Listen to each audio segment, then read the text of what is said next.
So if we take a look next at the next section, I mentioned that there are other events. So let's, for example, use this here with the button that we have that currently does nothing, and we'll do that instead of the paragraph turning blue immediately that the page loads, what we'll do is we'll have it so the paragraph turns blue when I click on the button. It works in the same way. So it works in the same way as this function here, the document.ready, except that instead of putting the document in the jQuery here, we put the name of the put the selector to select the element that we want. So our button has the ID my button. So because it's CSS selector style, I'm selecting it with a hash and then my button, and then I just use the event handler click, and then the syntax is exactly the same as above.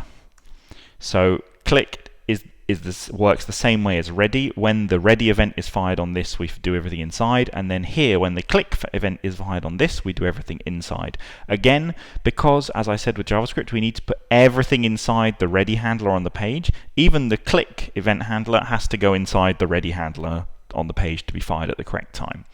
So here we select my button, and on click, we will do the same thing as before. So we select the P and we set the CSS, and instead of setting it to padding top, as I said, we will set it to color blue. So when I load the page, nothing happens. Then when I click the button, the paragraph turns blue. Okay, so this is how event handler works. Handlers work in JavaScript. This click event handler is very commonly used, but there are others as well, as I mentioned in the article. There's the on change, on submit, and on scroll. So these have equivalent jQuery functions: change, submit, and scroll.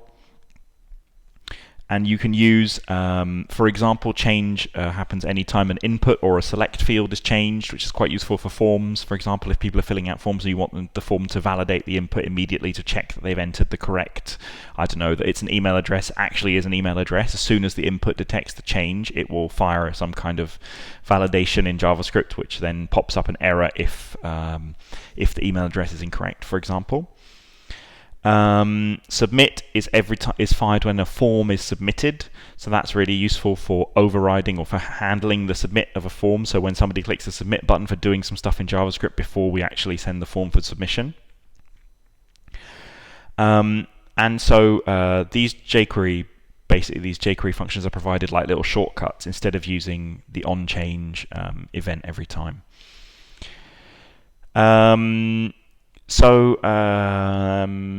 Here I put the example here, which I don't know if we necessarily need to do, because all I did here is I hooked in the click event onto the paragraph, which means that when you click on the paragraph, you have this alert box pop up. It's not really very realistic, but I can show you what it does, which is going to be the same thing.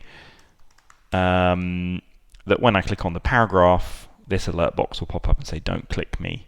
Okay, so click on the paragraph, don't click me pops up. If I click elsewhere in the page, obviously nothing happens, so the click event is attached to the paragraph. Notice that there's no little pointer hand, so this hasn't actually added a link to the paragraph. There's no link over here. It's just literally when you click on it, the browser is reacting with that JavaScript that we put in there.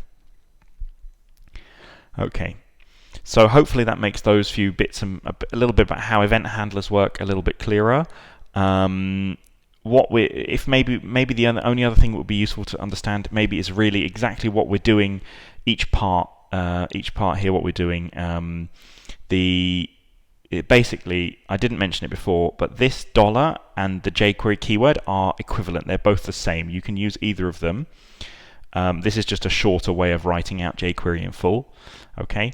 Then we're selecting the paragraph with the dot for a class in CSS, and then the myp, which is the class we gave to this paragraph up here. Okay, followed by click, so they're using the click handler in JavaScript with the shortcut through jQuery using just saying click, and then within the click is just a function. So we did see this before. Maybe this syntax that we see here is a little bit confusing, but it's actually easy if you sort of break it down a bit. So to start with, this jQuery is a function, okay? jQuery is a function, a global function that returns an object that we can manipulate, and it takes one parameter, which is this selector. And so what we do is we replace the jQuery with the dollar to make it a bit quicker to write, and then we put the CSS selector in here inside. Then we have click, which again is just a function like we saw before. It's a function that is stored within the jQuery returned object. That's why we use the dot notation. We haven't seen that yet, but in JavaScript, dot indicates that there's a something within something else. So it's the jQuery object, and then it has a click function inside it. That's all stuff that's provided by the jQuery library, which is not really necessary for you to understand. You just need to know that that's how it works. So we call the jQuery the function on an element in the DOM somewhere on some class or something, which returns some objects, and then we use the click, and click applies that the function that we give it to all the elements in that series, in that list. So here we select everything which is labeled as myp. We click on we use the click function, and then jQuery is waiting for us to provide it with a function inside the brackets. Now, maybe the way to explain this notation is to show you the alternative way of doing it, which would be to declare a full function, right? So we've seen this before. We saw this in the previous section. How we declare a function? We declare the function. The function is called pop_alert, and then we put the instructions inside of what we want it to do. And what we want it to do is this. Okay.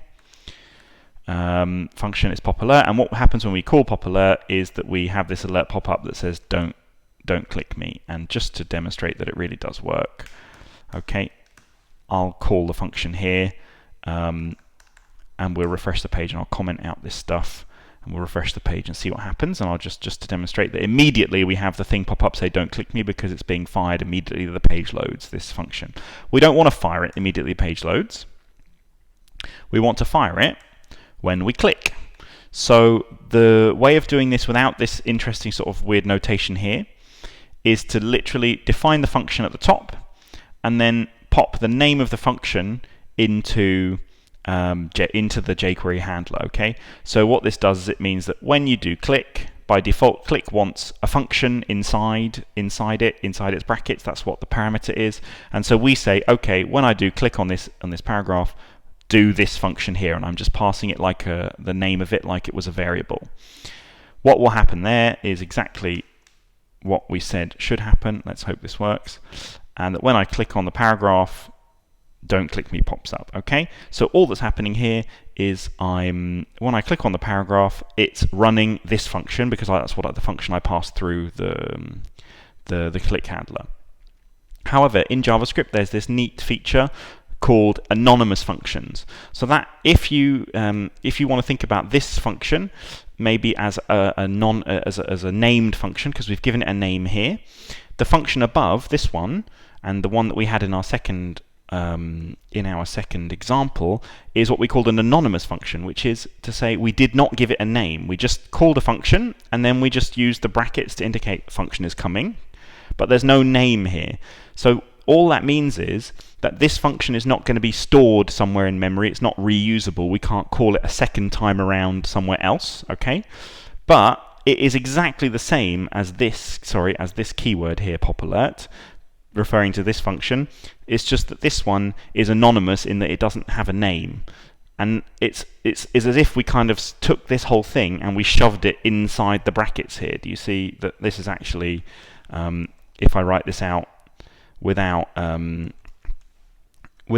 any spaces or returns, it's literally the same thing as this. It's just that I haven't put the spaces in. So all I do with here is I hit a space, and then I end up with a new line, which allows me then to put my instructions inside the anonymous function here. But it's literally the same as if we wrote a function with a name with those instructions in and then passed the name through it.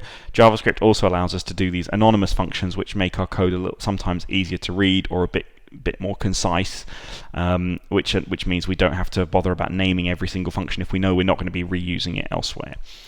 So what the click handler takes a function, either a named function or an anonymous function, and then it executes that when we do the event. So in this case, when we click. Okay, so hopefully that makes it a little bit clearer. And we can always talk about anything we've seen here in the live sessions, okay, online. So thanks very much, and I hope you enjoy the rest of the course.